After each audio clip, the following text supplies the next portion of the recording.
Men seni nafsingman. Ha, o'sha har safar seni shoshirgan, keyin tavba qilarsan deb aldab kelgan, yaxshilikni ertaga qoldirgan nafsing. Bugun esa seni foydangga gapirmoqchiman. Menga ergashib nima topding o'zi? Yuraging yengillashdimi?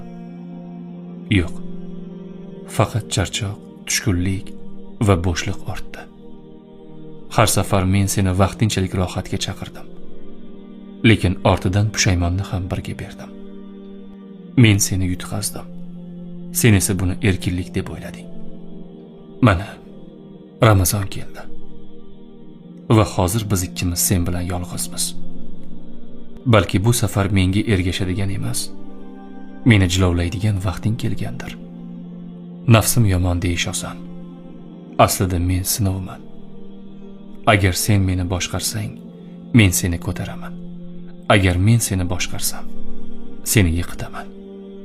Bugun meni dushmanga emas, tarbiya qilinadigan do'stga aylantir. Har safar keyin deganimda hozir de.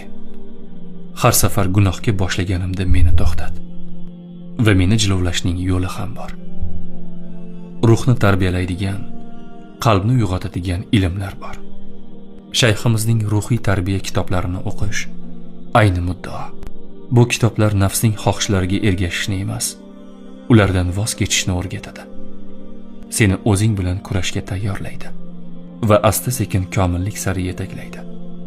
Unutma, men seni nafsingman. Meni yengsang, o'zingni topasan.